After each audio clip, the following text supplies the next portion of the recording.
Good morning, everyone. Thank you very much for taking your time to exchange our perspectives on what's next for a changing workplace. Now, we have asked you a quick question. How COVID-19 have made you think differently? And it's very interesting to see this poll. Most of you now have a different perspectives on flexible work arrangements. And that is very similar trend all over the world. Organizations now have recognized that flexible work arrangements do work, but they do need certain boundaries, certain protocols to make it productive and safe environment for everyone. Interestingly, people also have changed their thinking about their work. The nature of work, the nature of workplace also has changed dramatically.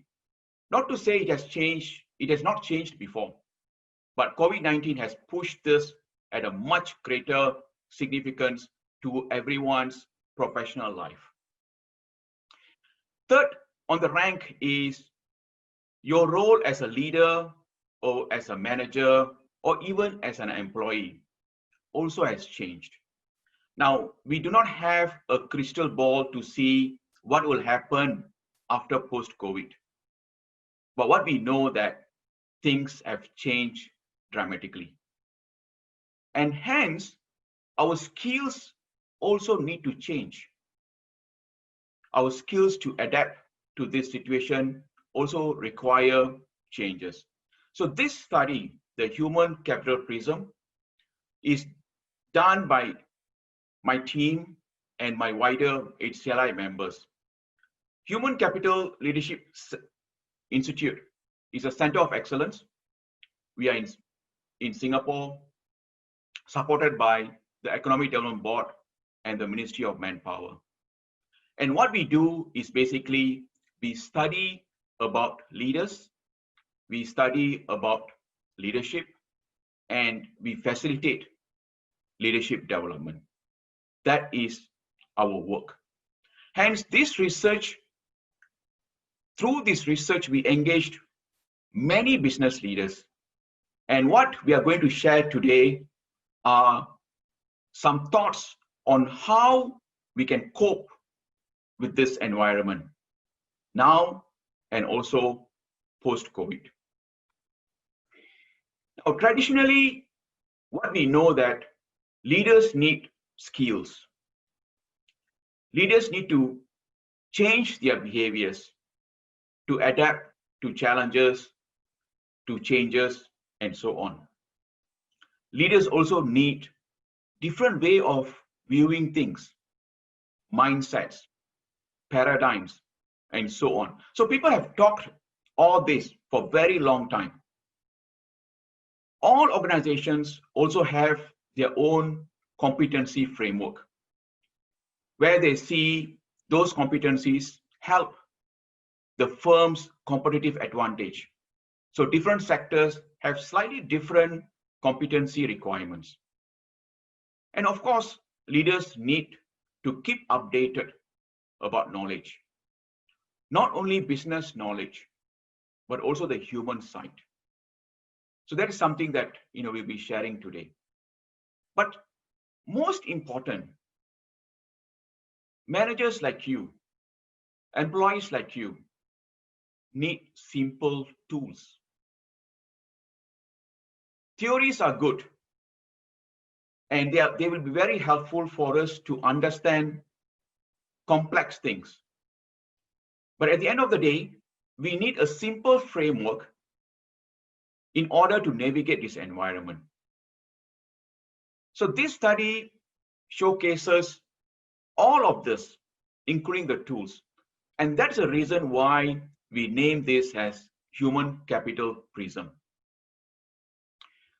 As you know, rainbows have 7 colors. Prisms, when you put a white light, it gives you 7 colors. So we thought the analogy of PRISM will trigger your thinking about how can you make your human capital practices more colorful in your organization, especially in this period. Now, we don't have answers for everything, but we do know 4 of those colors. And that's the reason we are going to share 4 prisms.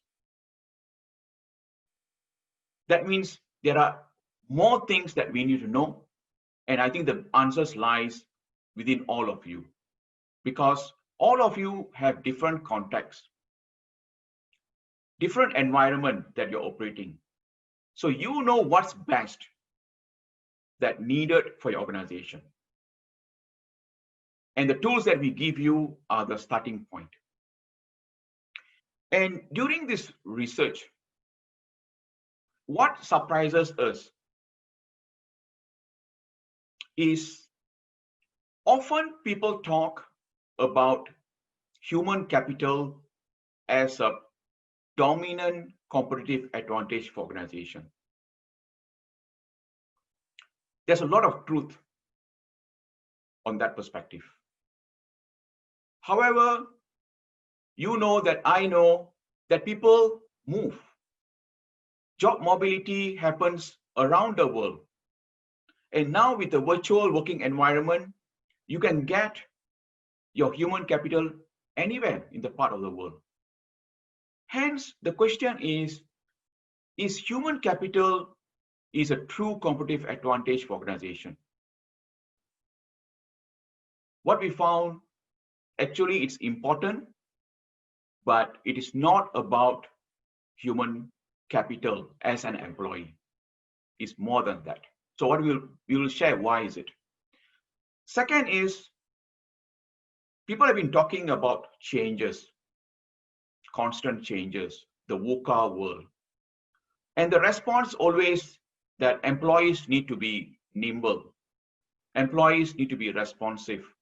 Employees need to be agile. But there's a limit for agility.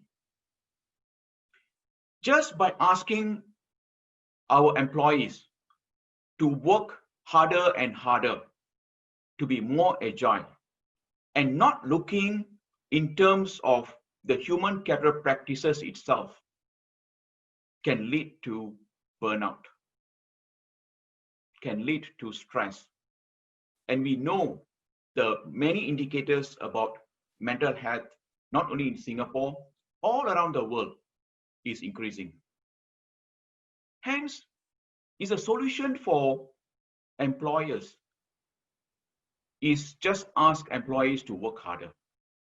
Is that something that organizations themselves can do something in order to help employees and at the same time to increase productivity? Number 3, and this is the most common one, we would like to hear best practices. What we found, subscribing to best practices is actually a lousy strategy. And we will tell you why.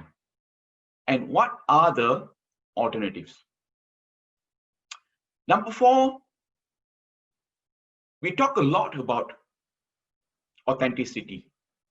We talk a lot about authentic leadership. But what we have found is that even an authentic leader can actually fall into a trap of having inauthentic practices in organization. So I hope throughout this 40 minutes or so, we will share some of these insights and what we can do about it. Referring back to the simple tools, simple framework, what you can do about it. And we welcome your questions as well. So please share your questions. We'll try to answer as many as possible. But if not, we can continue the conversation at some other later platform or some other time. This brings me to the 4 prisms.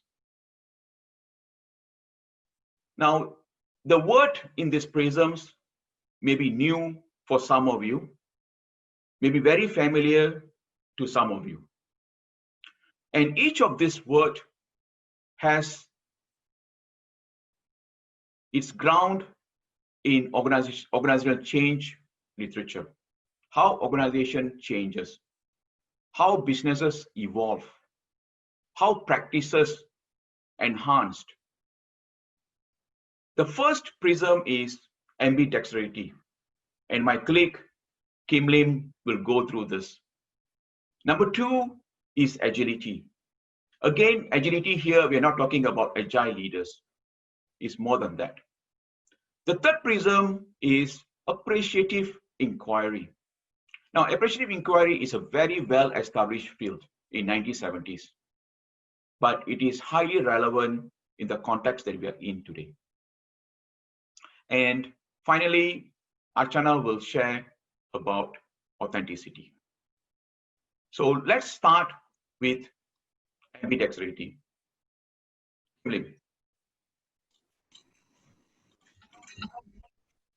Thank you. Yep. So I think the first prism we are going to talk about is ambidexterity.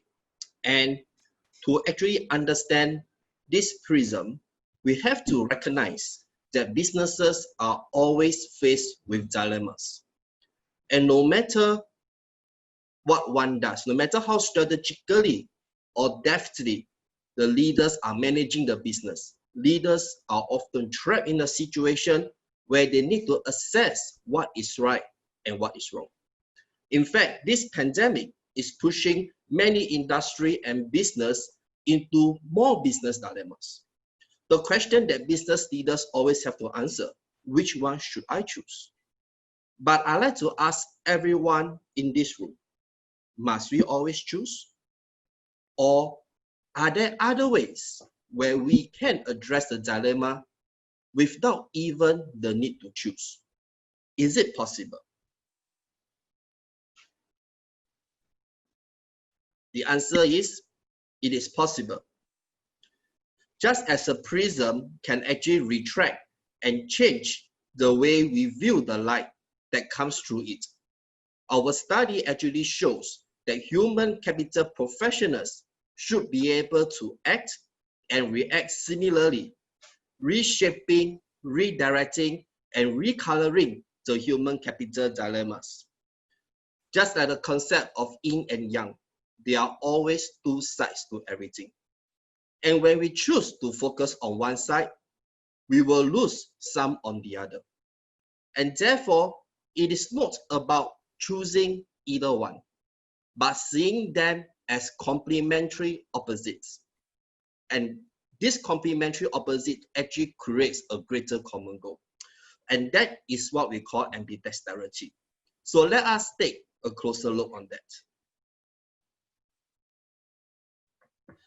To be ambidextrous is about to be what you want to become.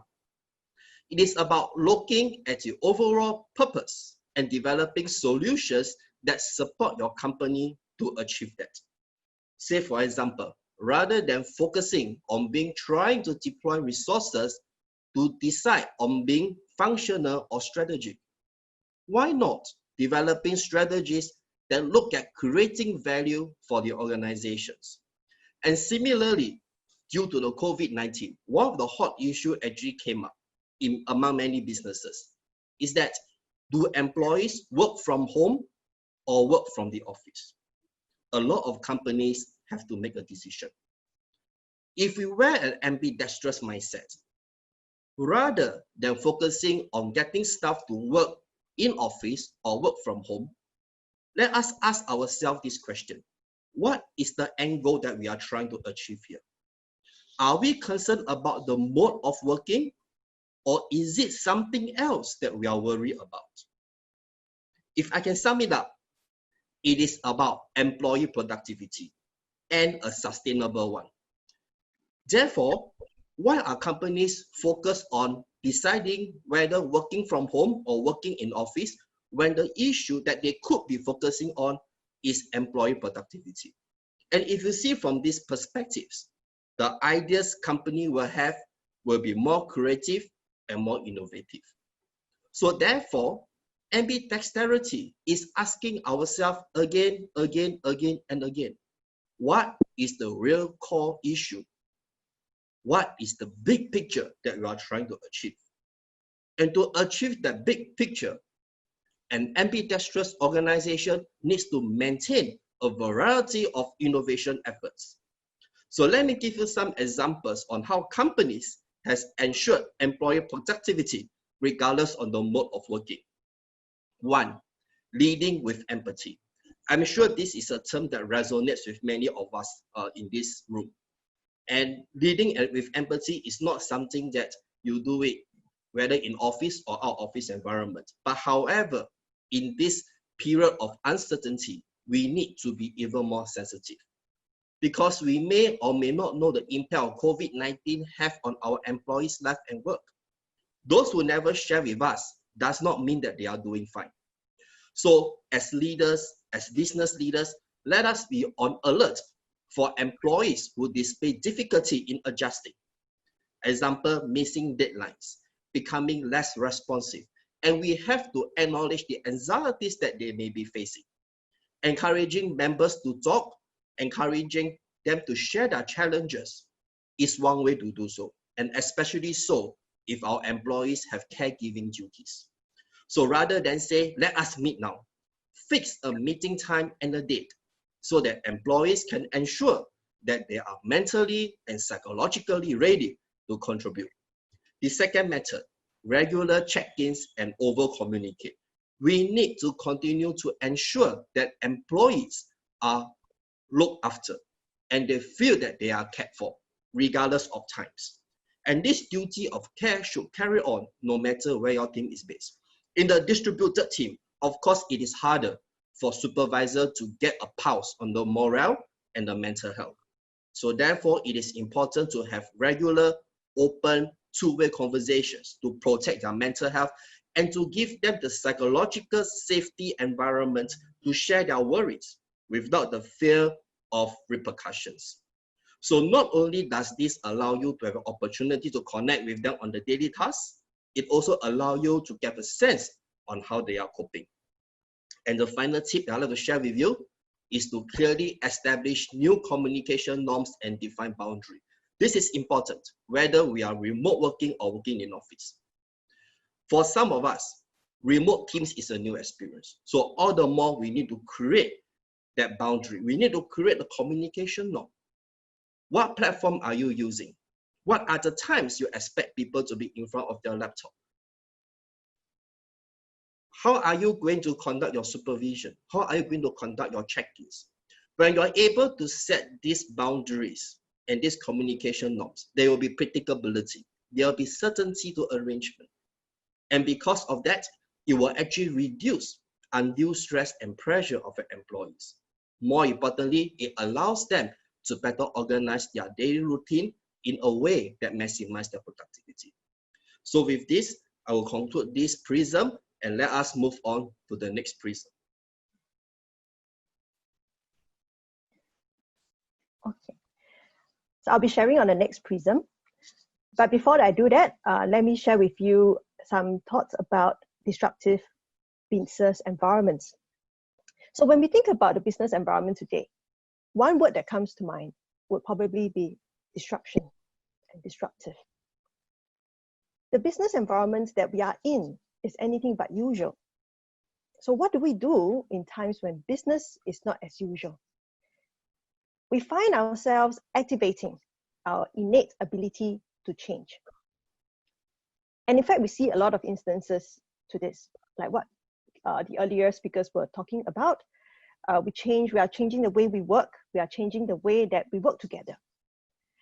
And we see a lot of companies employing a lot of new and innovative ways to operate and also sustain their businesses, as well as to retain their employees. But perhaps we can take a step back and ask ourselves, are we adapting fast enough? And are we adapting in an agile way? What do we mean by agility?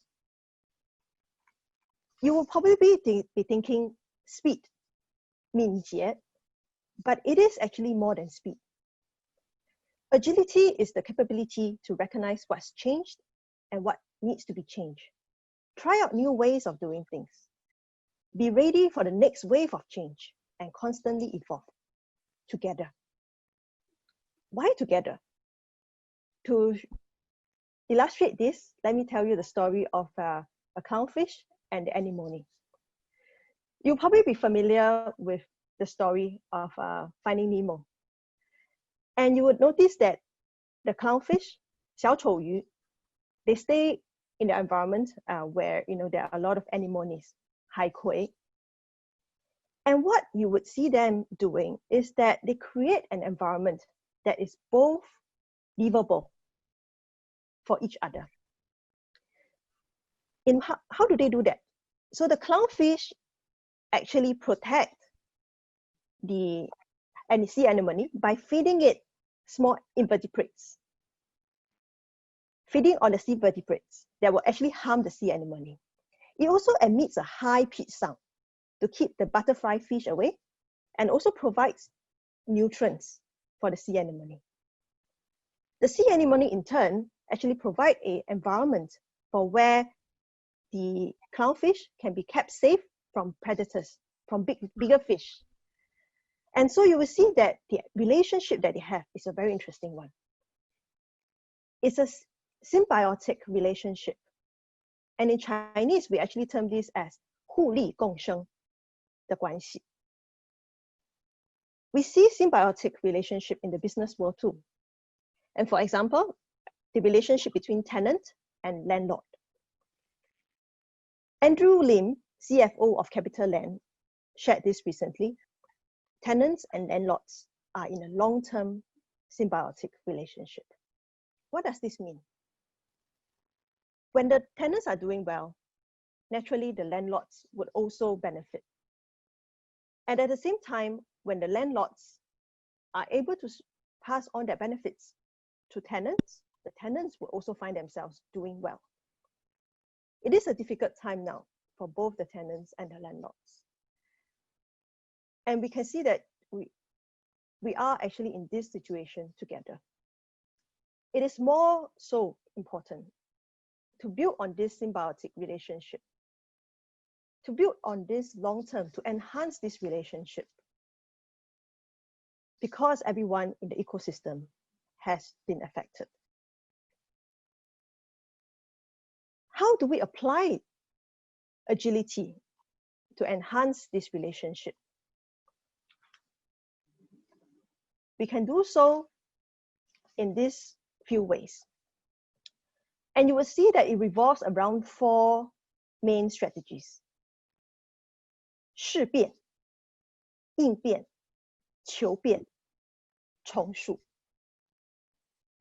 So what this means is that we are able to recognize what needs to be changed in our environment, address these changes, adapt new innovative ways, and also constantly seek out for this change so that we are not caught in situations where we find ourselves responding in a reactive way. And at the same time, co-evolving together, maintaining the ties so that we can co-evolve together in a symbiotic relationship. Now, when we think about HR practices in a business as usual way, we would often think, okay, let's get it out. Let's get the final product out when it's the final version after many rounds of trial. However, in the business not as usual times like now, we may not be able to do so. And in fact, we may have to be bold enough to try to say, let's roll out a beta version. And then we learn from that process. The second one that we observe is that in business as usual practices, we will think about how we manage employees, and our HR practices will revolve around that too. But now our employees are working from home or remotely. And we can see that we probably would include more contract workers, part-timers, etc. So our extended workforce, what we call the extended workforce, is now the norm. And how do we then manage our extended workforce? is possibly one question that we probably have to ask ourselves and seek out new ways to manage this. Third, we often think of L&D programs as structured and long-term. In business not as usual times, like now, we might have to think about just-in-time, shorter-term mobile courses. And so we constantly keep our employees engaged in their learning. And this will help them as well when times are better. The fourth is the focus on skills. Our tendency is to focus on skills-based training, but increasingly that we are seeing this is not enough. When we design learning and L&D nowadays, we would include a focus on changing attitude, changing mindsets, changing attitudes to learn. This is harder to do, but crucial. So how do we put our focus on that and change accordingly? The fifth one is we tend to do our performance review at the end of the fiscal year. But the way that we are working now, to match the way that we are working, where dynamic teams are formed, where we focus on projects, maybe we could think about project-based performance review as one possibility. And finally, exit interviews is commonly practiced, but in current business, not as usual times, when sadly we are not able to retain all of our talents as much as we would like to, would it be possible to do transit interviews instead? This can help us maintain ties and contact. For when the clouds disperse, for when we see that times are improving, there will be a time where we can re-engage them again. And we can see if there's any possibility of engaging them again. And with that, I will pass it over to the next speaker, BJ, who will share on the next PRISM, appreciative inquiry.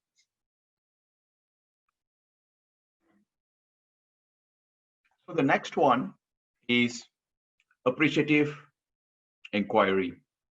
And this PRISM came about because when we asked business leaders, and we have been asking this for past 10 years, and we are continuing asking them, share your practices, share your best practices.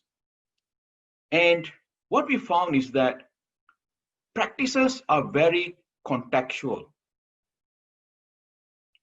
Google has many wonderful practices, but are they applicable to many other sectors? And that is a discomfort that many business leaders have. So what working well in tech industries? We can learn a lot from them, but not all practices are applicable to, for example, manufacturing, construction. And we are not denying the usefulness of best practices.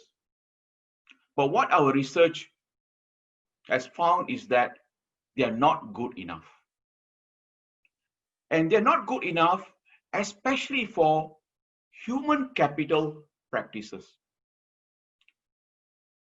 And that is one of the reasons why we have been involved in many research projects now to examine practices that are more contextual, that are more culturally relevant. Because we know many best practices have neither stood the test of time or nor brought the intended outcomes for organizations. And sometimes there are no best practices. Most organizations now are struggling. They don't have answers. Leaders don't have clear answers. So then what is the next step? What can leaders do? What can organizations do? Because if they follow the best strategy pre-COVID and try to apply, it is a lousy strategy. One, it may not work, but even it works, you are actually trying to compete with all others that are employing the same practices. And we know the survival of any business is competitive advantage. And if human capital is a competitive advantage, we need to have practices that are progressive at the edge so that you can compete with other organizations. When we started this presentation, I mentioned human capital is not a competitive advantage. Then what is? What we found is human capital practices actually is a competitive advantage for any organization. Let me elaborate a little bit about this. If we think about human capital as a competitive advantage, nothing stops from human capital to move around. So if you have a high performer in your organization, if he or she decides to leave next day, you have lost that competitive advantage. But if you have good practices, even people leave, you can always employ good people from the market pool that you have. So this is what we meant by human capital practices as a competitive advantage. Now, if you're saying best practices are not good enough, what we can do about it? And we like this quote from Sunny Verghese, our board chair, co-founder and CEO of Ola. And he mentioned this quote, and I'm sharing here, is that next practices is about future possibilities. We don't know it will work, but at least we have a plan. We have a compass, we have a direction. Now, what are the things that organizations can do? Simply by asking questions that leverage on positive emotions will help. And this is where the appreciative inquiry comes in. In most organizations, employees use many diagnostic tools. And often it is about gaps. Often it is about what we are not doing well. Now that is needed.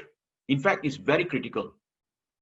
But if the bias is towards what is not working well, organization is missing a much bigger picture about what is working well. And sometimes by just focusing on what is working well, actually can compensate what is not working well. But the bias is very clear in many organizations that we have interacted with. Every survey, every assessment, the focus is narrowing the gap. And we need to change that in order to adapt to this environment. There's a lot of negativity already there. So we need to ask questions that focus on positive emotions and how we can do that. So first thing is about, I think we need to move away from the obsession of human capital gaps and focus more on human capital practices.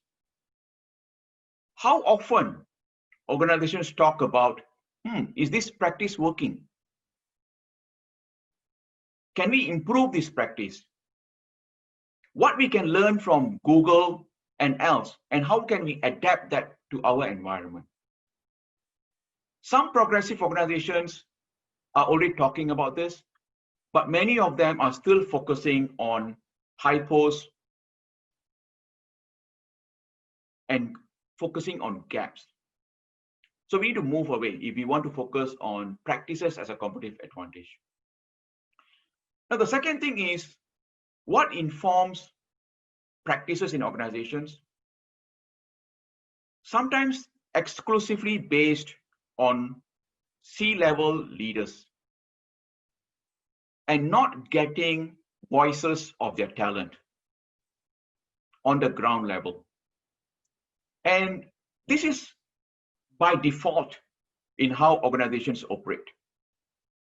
Higher levels makes decisions making based on their perspectives. But now with all the tools that we have pulse surveys, we have many apps, and most of them are free. Organizations can use them to get data from their talent. And it could be confidential and anonymous. It is very straightforward. We could not do this 10 years ago, but now we could do many, many things with this.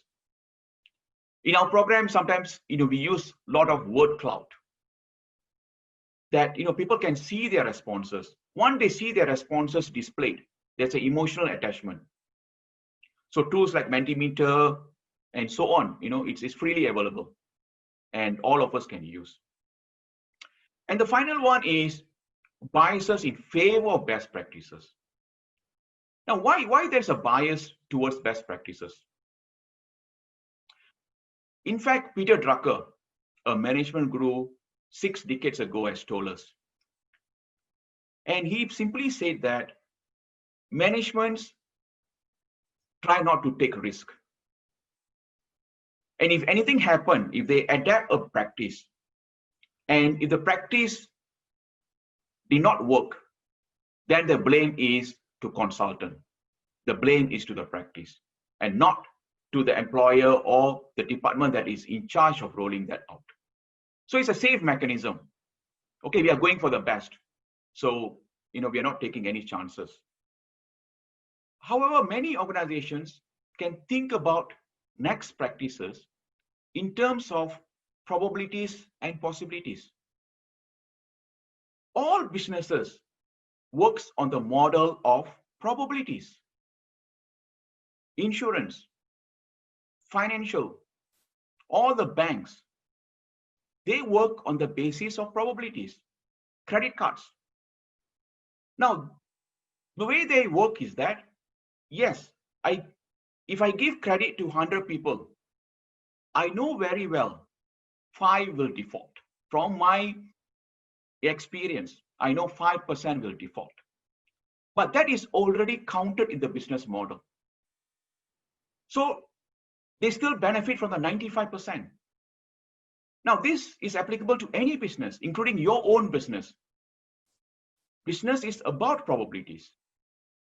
Hence, why we are not thinking about human capital practice as a probability. There are many examples when we talk with business leaders, HR leaders, employees. When they bring a new suggestion to the HR, especially, and if it's a very new practice, the most gatekeeping answer is that, oh no, we can't do this. It may be abused by others. A good example, working from home. Now, COVID-19 has pushed this thinking further. But before that, if you ask many employees, they will have reservations about working from home. Of course, it doesn't work for everyone. But just because it doesn't work for everyone, it doesn't mean we should stop the practice to encourage productive employees. Some are more productive working from home. So this is what we meant by probabilities. Any practice will be abused by employees, but that has to be part of the calculated move. It's okay if few people actually abuse, because this practice will benefit the rest. So these are some of the thinkings that leaders, organizations need to shift. Rather than thinking about best practice, do experiment and see the stats, see the statistics, how many people are actually abusing it, and how these practices leads to better performance, better productivity, better profit, and all that can be measured with all the tools that we have. So we have covered so far ambidexterity, agility, appreciative inquiry. Now we will cover a very important topic, and that is authenticity. And Archana will be sharing this.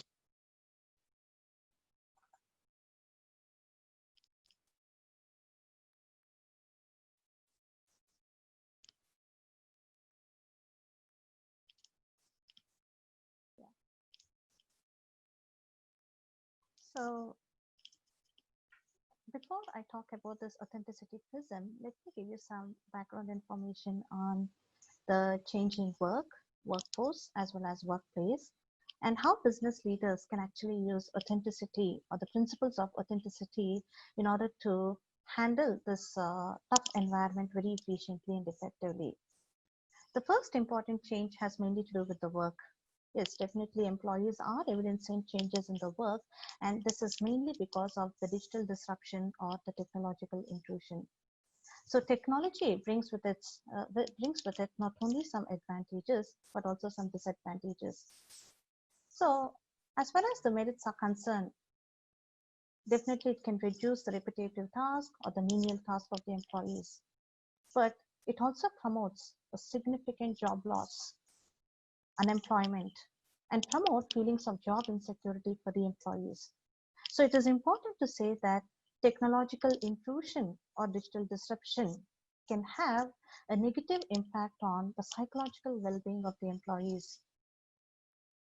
And what should business leaders be doing in this context? They need to embrace human capital practices which are more human in nature and help the organizations transform into a more humane workplace wherein there is so much of compassion and empathy towards the employees. And our research at HCLI indicates that by embracing human capital practices, definitely organizations can retain and create not only a competitive advantage, but also differential advantage. Now, the second important change is with regards to the workforce. The workforce is also changing, and there are also significant expectations from this workforce. They need to be extremely agile, not only identify the problems, but also solve them at a very faster pace. But how do business leaders drive or get the maximum out of this diverse workforce? How do they manage them? Now, our research indicates that human capital leaders or business leaders should embrace or implement two important practices. The first one has mainly to do with creating psychological safety in the workplace. And the second one is administration of extrinsic as well as intrinsic rewards. Hi, sorry, Archana. Sorry, we might want to speak louder a little bit because we're having a little bit too soft. Some participants say, yeah, maybe closer to the mic. So sorry to interrupt you. Thank you. Not a problem. Yeah, thanks. So as far as the strategies are concerned, they're supposed to embrace or implement two important things. The first one is creating psychological safety. But what is psychological safety all about? So psychological safety refers to a situation wherein employees feel very comfortable, very safe and secure enough to voice their opinions without any fear of being criticized or without any fear of being judged. And this is something very crucial. Very recently, Google has launched an interesting project known as the Project Aristotle, and they came out with a striking finding. The finding is psychological safety is very important in order to create a successful team, an effective team in the workplace. And there are a good number of organizations which are implementing or fostering the psychological safety at workplace. And one example is SAP. Now, SAP, it is extremely transparent with the employees, involves the employees in the decision-making process, and accepts or welcomes not only their constructive feedback, but also the constructive criticisms, mainly to foster or create, a psychological safety in the workplace. And the second important strategy to motivate the employees is not only to administer extrinsic rewards or monetary rewards, but to intrinsically reward them. Now, at this point of time, definitely leaders will not be able to provide promotions, ESOPs, or fringe benefits to the employees because the businesses are badly hit. But what do they do to motivate the employees? They can provide a challenging job description, give some autonomy as well as freedom in the workplace, and horizontally expand their jobs so that they feel that employees feel that they're making some meaningful contributions in the organization. And one classic example is Toggle. So Toggle provides so much of autonomy, and employees can decide how to do the work and when to do the work. And this particular strategy has helped the organizations not only to exceed the output, but also reduce the emotional exhaustion and increase their feelings of personal fulfillment. Now, the third important change is with regards to the workplace. The workplace is also changing, and these changes could be with regards to the business models, technology, it could be with regards to the leadership, management, the cost cutting measures, the business strategies, and so on. And one classic example is the layoffs, massive layoffs that are taking place because of the COVID-19. So all the changes in the workplace could definitely deteriorate the mental health of the employees. And in this context, definitely, yes, leaders need to promote some human capital strategies or initiatives to reduce their stress levels. And there are organizations doing that. One example, classic example is Oziva, which has come out with a very interesting initiative. And the name of the program is One Call Each Day. So they select 2 employees from the organization on a daily basis, and they suggest them to talk to each other for 1 hour. And this particular strategy was well appreciated by the employees because it kept the team connected and at the same time reduced their feelings of loneliness. So we do understand that there are changes in workforce, as well as workplace, promoting dissonance, promoting an imbalance or lack of harmony in the workplace. And we believe that business leaders can use this authenticity prism in order to bring some balance or harmony in the workplace. Now, what is this authenticity all about? Authenticity refers to a situation or an ability wherein the leaders are trying to balance 4 different kinds of practices like development, inclusion, communication, and engagement more authentically. So very importantly, here we are not trying to refer to the styles of the leader, the authentic style of the leader. Perhaps the focus is mainly on the authentic practices that are implemented by leaders in the organization.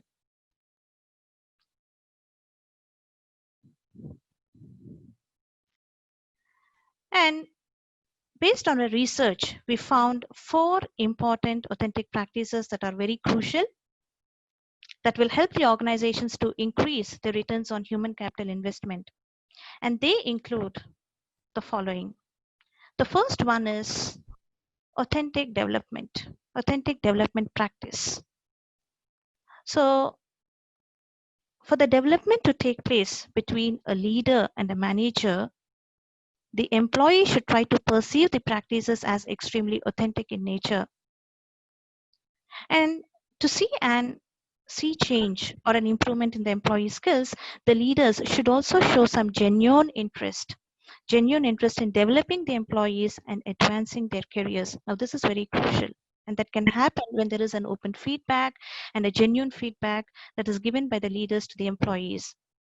Now, one example is Bosch. Bosch China has introduced some developmental practices considering the changes in the workplace. In response to this work from home concept, it has provided some training programs to the employees so that they can work very effectively from the home. And the second important practice is authentic inclusion practice. So the inclusion practices should be very authentic for them to see, for the business leaders to see some positive outcomes, to see a change in the experiences of the employees, positive experiences of the employees. But how do they make the practices quite inclusive or more authentic? Now, one solution is by providing an access, equal access to all the opportunities and all the resources to all the employees, regardless of the age, gender, or ethnicity they belong to. Now, one classic example is Singapore Prudential. Now, Singapore Prudential promotes authentic, inclusive practices by it has introduced what is known as the no retirement age, wherein all the employees can avail the scheme. And this practice is very inclusive because yes, everybody can be a part of the scheme, which is quite authentic and more inclusive in nature. And the third one is authentic communication practice. Now, authentic communication practices are extremely important, mainly to gain the trust as well as the confidence levels of the employees. But as part of this particular practice, leaders need to get the feedback from the employees regarding the practices. And their job does not stop with getting the feedback or soliciting the feedback from the employees. Perhaps they need to subsequently work on the feedback, act on the feedback. One example is Equinix. Now, because of this pandemic, employees are very stressed. So the leaders, they get in touch, the team leaders get in touch with the employees, conduct surveys, know their stress levels, and considering the feedback, the leaders have also provided some technologies so that they can work from home very efficiently. And the fourth important practice is engagement practice. Now, most of the organizations spend enormous time on the engagement activities, but still they fail. The reason is the practices are inauthentic. The engagement practices are inauthentic in nature. One example could be, a state wherein leaders are trying to say that they care a lot for the employees, but hardly make any investments on the wellness initiatives or career advancement programs. So it is time to rethink on all these areas. And we believe that leaders, by authentically implementing all these practices, can evidence a sea change and an increase in engagement, employee productivity, as well as a high returns on human capital investment. Now, let me hand over the session to Vijay for him to do the wrap up. Thanks. Thank you very much. There are many questions are coming in, and some questions are asking, okay, what we can do. We hope that from this presentation, you can change the framework or the mindset that normally organizations have in terms of human capital practices. First is about being ambidextrous. And this is about seeing a solution that is not either or, but thinking about the big picture. And organizations need to have these conversations. Number two is to speed up and sync human capital practices with the rapidly changing environment. So the practice itself is actually co-evolving with the business. Third is adopting a positive outlook. We have enough negativities in this environment. Let's look what works well, and at the same time, narrowing some of those gaps as well. And finally, focusing on the human part of the human capital. At the Human Capital Leadership Institute, we focus on human-centered leadership. And that is where the competitive advantage of any organizations will be going forward. Because business models can be easily copied, but human capital practices are not easy to be developed, to be nurtured, and to be copied. So I will end with that, and now we'll go through, we have a number of very interesting questions, and probably Kim Lim, you can start with the first one. Yes. Thanks, Vijay. So I think like what Vijay says, we do have very good questions coming in. So thank you very much for all these questions. So I think I'd like to take a question that is particularly came in quite early part of the session. And this question goes that this particular individual is facing a dilemma. And the dilemma is, should he or she, or should a company rather, hire more people in order to continue to thrive? And given the current situation and income, not able to do so, what should we do? Now, I think like what Vijay has mentioned and all the panelists has mentioned, what we are trying to say is actually to reframe the problems in which dilemmas can actually be managed. So rather than actually choosing between hiring and not hiring, I think the question that we should be asking ourselves is that, what is the main objective here? It's of course to make company to thrive, to stay survive in this challenging age. But for that to do so, one very important criteria that I can think of that I may suggest is about employee productivity. It's about ensuring that whatever manpower pool that you have is able to stay as productive as you want them to and is sustainable. And I think that this would be the this could be the actual point or the bigger picture that this company or all of us should actually pursue. Because when our employees are productive in doing all our work, we will know that naturally the company will thrive, income will get better, and productivity will go up. But underneath all this about sustainable productivity is also about having authentic communication. And that is where the appreciative inquiry comes in. Talk to staff, hear from the staff, because you need them to help a company to thrive. Hear from them and also explain your perspective from them. Because if you are able to come to that alignment in terms of understanding, and we see many good examples, reports over the press, many employees are staying with their company and supporting their company in these difficult times. So I think underneath everything is about having that sincere conversation, about having that conversation where your employees can also share their perspective and for you to share your point of view. So I hope I have answered this question, for this particular individual. Thank you. Thank you, Kim Lin. I'll take the second question. There is a question about the first step that any organization can take after understanding what the various speakers have shared. Thank you for this question. This is a very important question. And in Chinese, we actually say, 万事起头难.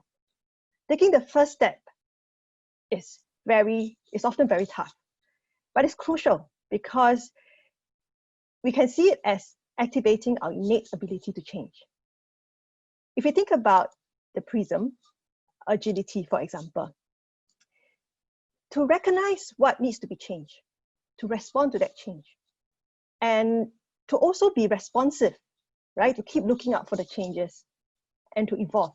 I think the willingness, once you have that willingness and you're willing to take that first step, I think that would be very good. And what possibly is the first step that you could take? Earlier on, I was sharing about the beta version. Now, be willing to experiment, try out beta version. We may not know whether an initiative may work, but we won't know until we try. So try it out and gather, use appreciative inquiry, gather the views of your employees, of the people in the ecosystem, hear from them, share practices. And together, I think this is one of the ways to co-evolve in a symbiotic relationship. Thank you.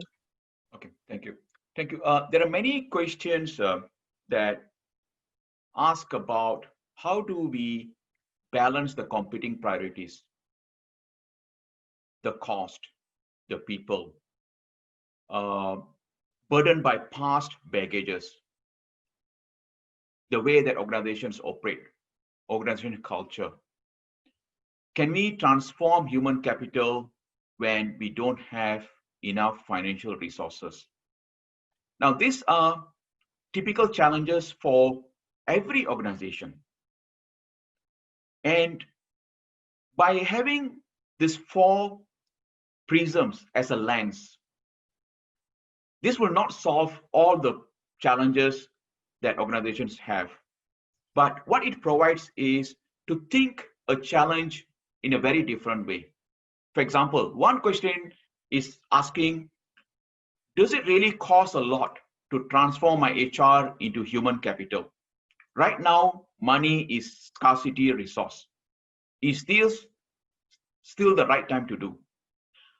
Our research, in fact, it is mentioned in our report as well, which we are happy to share, is that human capital practices are not expensive. It just needs a different way of thinking, a higher level of authenticity. Okay, and it doesn't cost. It is still the same pool of money. I'll give you a very quick example, how to transform, one example, how an organizations, how they're doing it. Let's imagine your organizations have health benefit check of $1,000 per year. You went to doctor, it's around $500, and then the doctor said, Vijay, you need to exercise. I come back to my organization. I said, the cost is only $500. Can I sign up for a gym membership? What would you think most organizations will say? They will say no.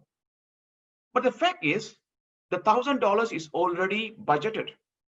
And I'm not asking for a leisure trip.